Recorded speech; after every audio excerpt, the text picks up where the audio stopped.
কি হবে এবার? 2025 তো খুব খারাপ কাটলো মানুষের। দেখো, নিউমারোলজিক্যালি যদি দেখো তাহলে হচ্ছে ইয়ার অফ সান। তো সান রিলেটেড অ্যাক্টিভিটিস হবে, পপুলেশন উইল ইনক্রিজ সামহাউ। সান হচ্ছে কারাকা ফর মানে চাইল্ড বার্থ, মানে নাডি অ্যাস্ট্রোলজি অনুযায়ী। তো এখানে বা, কিছু স্ট্রিক্ট গভর্নমেন্ট প্রোটোকলস আমরা দেখতে পারি, কিছু চেঞ্জেসও আসতে পারে। আমি ইন্ডিয়া এবং গ্লোবাল লেভেলে বলছি, তো সেরকম কিছু আমরা দেখতে পেতে পারি। আর এমনিতে মেষ রাশি, মিথুন রাশি, কর্কট রাশি, সিংহ রাশি, বৃশ্চিক রাশি, ধনু রাশি এবং মীন রাশি, এই পার্টিকুলার রাশিগুলো মুন সাইন অনলি, সান সাইন নয়, লগ্ন নয়, এদের লাইফে চেঞ্জ আসতে চলেছে এবং কিছু ভালো হবে। বাকি রাশিগুলোর যে খারাপ হবে তা নয়, তাদেরও হয়তো কিছু চেঞ্জ আসবে, কিন্তু ফ্রুটফুল রেজাল্ট হয়তো আমি যেগুলো রাশি উল্লেখ করলাম তাদের হয়তো বেটারমেন্ট লাইফে বেশি আসবে। তারপর তাদের পার্সোনাল চার্ট এবং ট্রানজিট যেভাবে এগোবে তাতে চেঞ্জেস এক্সপেক্টেড। মিড ইয়ারের পরে আবার, এখন তো জুপিটার অতিচারী, বৃহস্পতি অতিচারী ফাস্ট মুভ করছে, আবার রেট্রো হয়ে আবার নেক্সট ইয়ার মিডের কাছাকাছি আবার কর্কটে প্রবেশ করবে।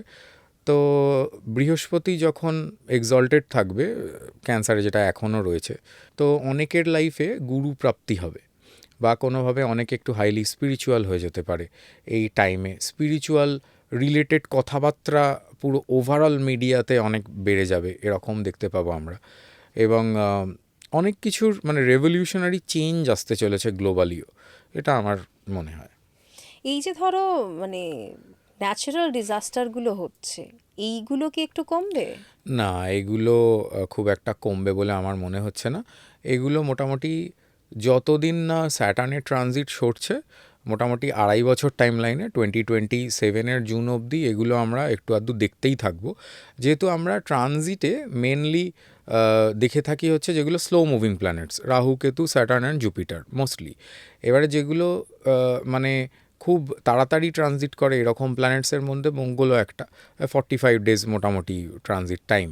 তো এবারে যতবার গিয়ে ট্রাইনে 17 থেকে বা কোনোভাবে কানেকশান রাহু বা স্যাটার্নের সাথে যাবে, যেটা মানে লাইক অল্টারনেটিভ 45 ডেজের মধ্যেই আমরা এই ধরনের জিনিস দেখতে থাকবো।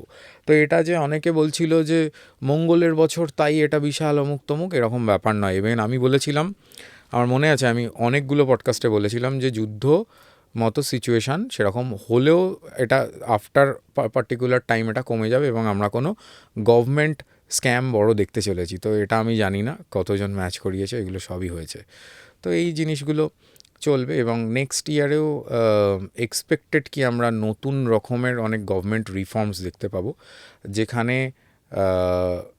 হয়তো যেটা হবে ভালোর জন্যই হবে। আমরা কোথাও না কোথাও কান্ট্রি হিসেবেও আরও বেশি গর্বিত হব, এরকমও আমার মনে হচ্ছে। কিছু এরকম জিনিস হতে পারে যেটাতে আমাদের কান্ট্রি আরও ওভারঅল গ্লোবালি অনেক বেশি শাইন করবে, এরকমও কিছু আমরা দেখতে পেতে পারি।